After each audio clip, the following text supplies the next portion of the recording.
Hello and welcome. My name is Danielle Musoji.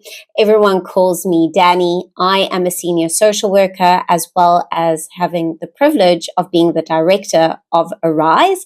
And today, this talk is all about open-heartedness. This is really one of our core values and ethics in our adoption work at Arise. For those who don't know Arise is an NGO who firmly believes that all children deserve to be in thriving families. And we work in three ways. One is in family preservation, really strengthening the relationships in existing families, no matter how those families are formed, and wanting to see those families strengthened and thrived. Secondly, in our work in adoption, supporting children in alternative care, understanding that this is a starting place of trauma, and how do we equip with knowledge and skills for parents and families who choose to grow through adoption and foster care. And we do this through our conferences, our online workshops, as well as our self-paced online courses. And then thirdly, we want to see children thriving in their environments, no matter where they find themselves in. And so we train and consult both nationally as well as internationally, understanding the importance of working with children holistically. And so to find out more, please do visit our website, scroll a little bit more at www.arisefamily.org, or follow us on social media. Our handle is @arisefamilysa, and sign up to our newsletter so that you know what we are doing on a monthly basis. So today's talk is really about open-heartedness and what that means in adoption. It's important to understand that adoption is not merely a legal process. No, it is a journey of love, pain, hurt, compassion, and most importantly, of resilience. It's a journey that touches the lives of our children, their birth parents and their families, adoptive parents and adoptive families, and the community that truly embraces them all. We cannot bring up children in isolation, and it's important to understand that all of these facets have an impact on your children's lives, which helps them become who they need to be. So, I want to start by talking about the concept that lies at the heart of the work that we're doing, which is open-heartedness. Open-heartedness isn't just maintaining contact with birth families or original family members. It's about cultivating an openness in our conversations, in our understanding, and most importantly, it's that openness in our relationships with one another, and particularly with our children as well. Angela Tucker, an adult adoptee who is a renowned advocate in the adoption community, as well as a dear, dear friend of Arise, and has come to some of our online workshops. She is based in the States, in Seattle to be exact, and she has many books as well that she's written on adoption. But she has done significant research in highlighting the transformative power of open-heartedness in her work. Her work underscores that when we approach adoption with open-heartedness and empathy, so important, we create a supportive environment where adoptive parents and their children can build meaningful connections. And that really is what it's about. How do we build those meaningful connections that I see you and you see me and you see the fullness of who I am as a child who has come to you through adoption? So, what does it mean practically when we talk about open-heartedness? It means that as parents, we are willing to talk openly about adoption, their story, and we embrace the many complexities that come with that. And this is where it's hard work, right? We don't want any secrets. We don't want to keep things hidden away from our children, particularly when they are bringing things to us. We want to be open, and we need to recognize that adoption is often the beginning of a challenging journey for our children. This journey is marked by a history of trauma that we need to understand and address with sensitivity and care. And if you haven't listened to our free talk on trauma and adoption on our website, we really do encourage you to do that. Because when we understand what trauma and adoption means, then as parents and as significant people in our adoptees' lives, we then are willing to do the hard work. And this is the hard work that we ask parents to do, is actually being open-hearted when it comes to your children asking questions, your children wanting to know who they are. And if we believe that to build a secure attachment, to secure that sense of belonging in our family, that really comes with honesty and being truthful to our children of what we know about them and their story, and being able to hold it all. So for adoptive parents and children, open-heartedness strengthens their relationship. That's really what it's all about, right? This is for all parents and their children, being biological or if they're adopted. We want strong, secure relationships. Open-heartedness encourages adoptive parents to be vulnerable and honest about their experiences and to actively listen to their child's needs and their feelings.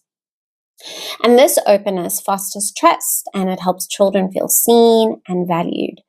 It is being able to hold that story when children say, I wish I knew who my first mom is, or my birth mom, or do you think I could meet my first mom one day? And being able to answer that truthfully. It's being able to answer questions of, why did you choose adoption? Why did you choose to adopt me? Being able to hold that and being able to be accountable to them for your answers.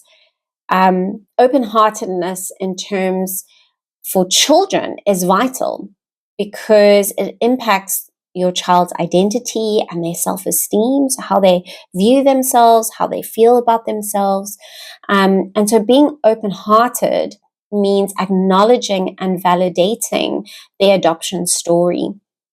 And now this is very difficult for children who might not know their full story, who have been maybe abandoned and there's no backstory. But it's being open in that conversation. It's being able to say, that is really hard that we don't have any answers. It is sitting in the pain with our children and being open about, actually, I don't have any tools right now to fix it, to make this better, because it might suck, and that is okay. It's crucial for our children to know that their feelings and experiences are legitimate and that their adoption is a part of their story, not something to be hidden or minimized, not something to go, well, your first mom did the best that she could, because we actually don't know if that was the best that she could. It's not making up part of their story in order to make them feel better. It's being truthful and honest and understanding their full story. When we approach conversations with compassion and honesty, we help our children build a strong sense of self. And part of that is building resilience, and resilience isn't just about bouncing back.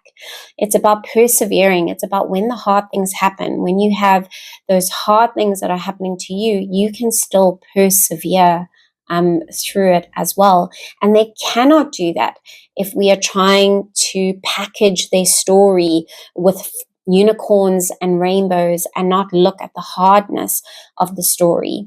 Particularly if social workers didn't do their best job in understanding all the facts that needed to be added to their life story.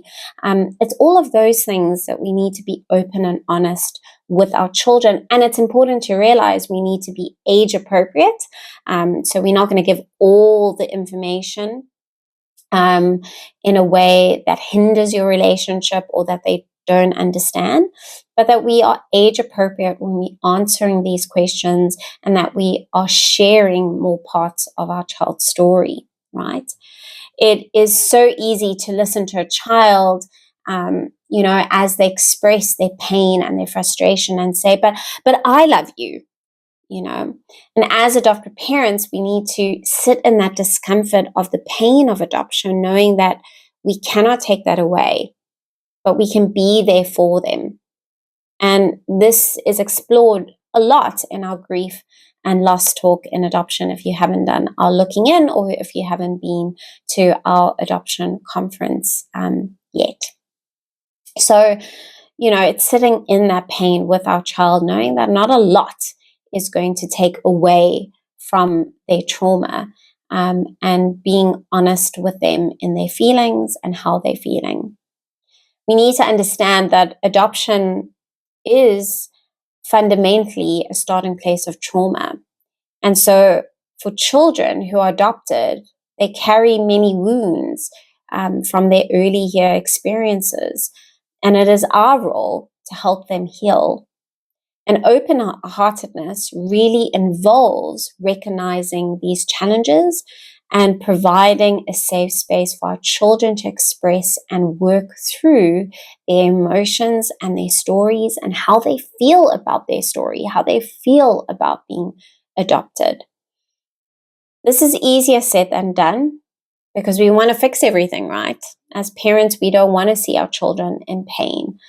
But at times, when we cannot, we may not be able to have the answer to those hard questions. And we may see the challenges down the road due to the start of our children's lives as being exposed to drugs in utero or having medical trauma. They might not be able to do so well in school because of the pregnancy of their first mom. And it's being able to sit in that with our children and being open to them and talking about their experiences and remembering that it is their experiences. So to really, cement the idea of open-heartedness, let me share a few examples to illustrate this. Consider a child who feels confused or ashamed about their adoption story. When adoptive parents approach these feelings with open-heartedness, they then can create environments where the child can openly discuss their concerns. So saying, this sucks, I hate that I have no information about who my parents are or who looked after me or who was my social worker. And then helping them process their emotions of their concerns and confusion and develop a healthier self-image, right? And so we do that in relationship with our children. It's not just sending them to a social worker or a play therapist to fix it, but actually it's the job of the parent to go, okay, I totally see that. I can completely understand, particularly when you are a family who might have a strong sense of a heritage and roots. I know many families who have a whole history book of their family tree and they can go back generations and generations. And I know as a woman of color, I am very envious and jealous every time people can trace back their lineage, because as a person of color, I cannot do that because of our past, because apartheid actually broke our record. So I cannot go further than 2 generations on either side of my family. And that's a big loss for me and my children and part of my identity, which is what many people of color in South Africa struggles. And so it's very similar if we think about a family with the complexities of transracial adoption, right? But open-heartedness, and when we remain open-heartedness, particularly in transracial families, and engaging in honest conversations, particularly in the world that we live in right now, and our children are exposed and are hearing so much, we can address these issues that our children are going to face in terms of racism and oppression and discrimination. We can address that with honest conversations. And it's fostering a deeper understanding and connection within the family rather than pretending, it didn't exist, or are you sure they meant it in this way? It's about validating your child's experience if they do feel that they have been discriminated against because of the color of their skin or the way that they speak. It's validating their experience, recognizing that if you are a white family with a black child or a colored child, you are not going to see those microaggressions that your children are going to be exposed to. And so if you think about it in a nutshell, really open-heartedness, yes, we want our children, if possible, to understand their full life story, understand who their birth parents are and their first families are. But when we don't have the answers to that, then it's about going, what we know, how do we be open to that? Knowing that adoption is a starting place of trauma and validating our children's experiences, right? Because as parents, we might be so happy that we get to parent this child through adoption. And so for us, adoption isn't so bad. But for our children who have been broken in their connection with their birth parents, adoption then is not so great. And so this is where adoption is both beautiful and messy. Adoption is both love and it's both pain. And it's sitting with all that. I love my child so much, but I really wish that she or he never experienced the pain of loss and grief of their first family. It's going, I love seeing how my child is growing.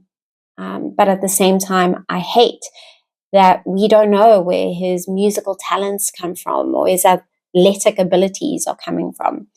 And we wonder. But it's not keeping that in. It's about sharing that with your child, having those conversations. It's when Mother's Day and Father's Days come up, and knowing that can also be a source of pain as well as birthdays. Knowing that for many of our children, that it was probably the first time they were separated from their first families. And it's being open with that. But most importantly, it's our responsibility as parents to bring it up. So don't wait for your children always to bring it up, and don't always bring it up as parents. So please have the balance. But it's about, as parents, we need to acknowledge that actually on Mother's Day or Father's Day or birthdays, this is hard. And I'm actually going to bring this up, and maybe not on the day, but maybe as we know in a week's time, it is going to be my child's birthday. And so I'm going to bring it up to go, sure, your birthday's in 2 weeks. I'm so excited to celebrate with you. I'm wondering if you're thinking about your first mom or your family, and wondering if maybe they're thinking about you on that day. And so you're opening up that conversation so that your children know actually you are not afraid and you are not scared to talk about it all. And the reality is we want our children to come to us when things are hard. We want our children to find the safety and belonging within the family that you are creating. And we can only do that with honesty. We can only do that with trust. And we do that by sharing the information that we have, knowing that it is not our story, but it is their story that we hold. And we get the privilege of walking that journey with them, and knowing that no subject is off the table. And this is really where, I have the privilege of the years of experience at Arise, that I've been able to do coffees and teas and lunch with adult adoptees and hear their experience and hear what they have to say, particularly South African adult adoptees.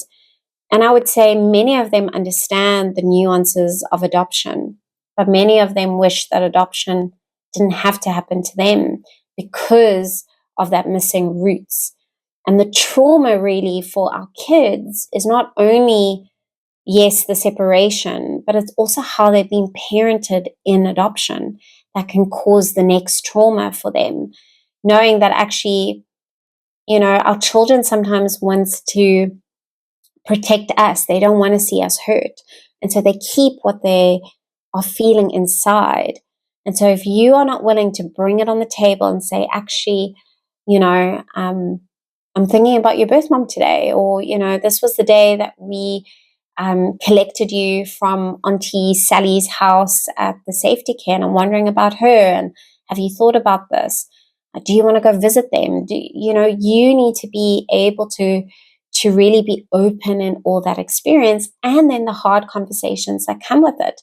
You have to think already when your children may be young adults and they're getting married and having their family. That could be such a joyous occasion, but also a painful experience as well. If you've adopted a girl who is your daughter and they're going to become a mom for the first time, what is that pregnancy going to be like? How do you support them in that, knowing that parenting is a long journey? It isn't just the here and now.